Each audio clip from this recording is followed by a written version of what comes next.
আসসালামু আলাইকুম। আশা করছি সবাই ভালো আছো। তো এই পথ দিয়েই হচ্ছে আমার যাতায়াত, যেহেতু নতুন রেস্টুরেন্ট হলো এখন আর কি। এই মার্কেটের ভিতর দিয়ে হচ্ছে আমি যে কোনো জায়গায় যাই, মানে বাচ্চাদেরকে স্কুলে দিতে গেলে যখন হেঁটে যাই এখান দিয়ে যাওয়া লাগে।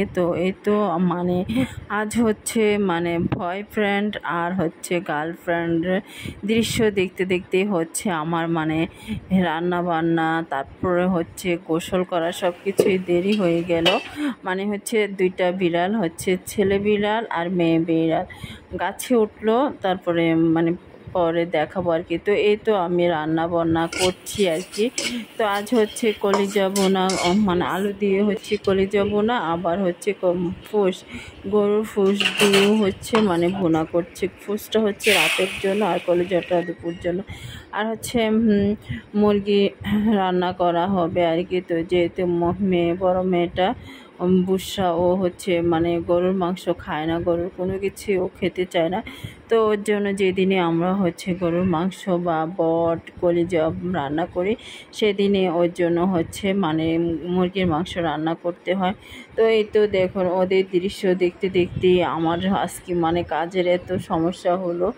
তো ওরা গাছে মানে মেয়ে বিড়ালটা গাছে ওঠার পরে হচ্ছে ছেলে বিড়ালটা এসে এইভাবে দাঁড়িয়ে আছে, মানে মনে হয় যে যেন ওরা মানুষের মতোই সব কিছু বুঝে মানে দাঁড়িয়ে আছে, ওকে নামতে দিচ্ছে না। তো আমরা বারান্দা থেকে দাঁড়িয়ে দাঁড়িয়ে দেখছিলাম আর কি।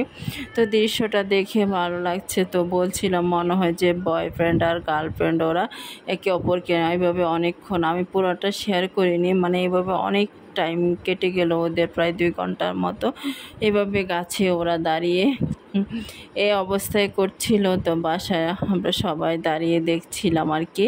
আসলে কখনো এই ধরনের দৃশ্য দেখিনি। তো দেখতে ভালো লাগলো। আতাফল গাছে উঠে ওরা এই অবস্থা করছে, মানে মেয়ে বিড়ালটাকে নামতেই দিচ্ছে না। ছেলে বিড়ালটা, মানে ছেলেরা সবসময় আসলে দুষ্ট থাকে। তো বিড়ালের বেলাও দেখলাম তাই করলো, ওরা মানে একে অপরকে নামতে দিচ্ছে না। মেয়েটা অনেক কষ্টে নেমে, তারপরে একটু পথ দেওয়ার পরে মেয়েটা অনেক কষ্টে নেমে দৌড় দিল। দৌড় দেওয়ার পরও পেছন থেকে হচ্ছে ছেলে বিড়ালটা, সেও দৌড়াদৌড়ি করছে। মানে এটা দেখতে দেখতে আমার কাজের অনেক দেরি হয়ে গেল কি, মানে বাচ্চাদেরকে ভাত খাওয়াবো সেই মুহূর্তে ঘটনাটা ঘটলো।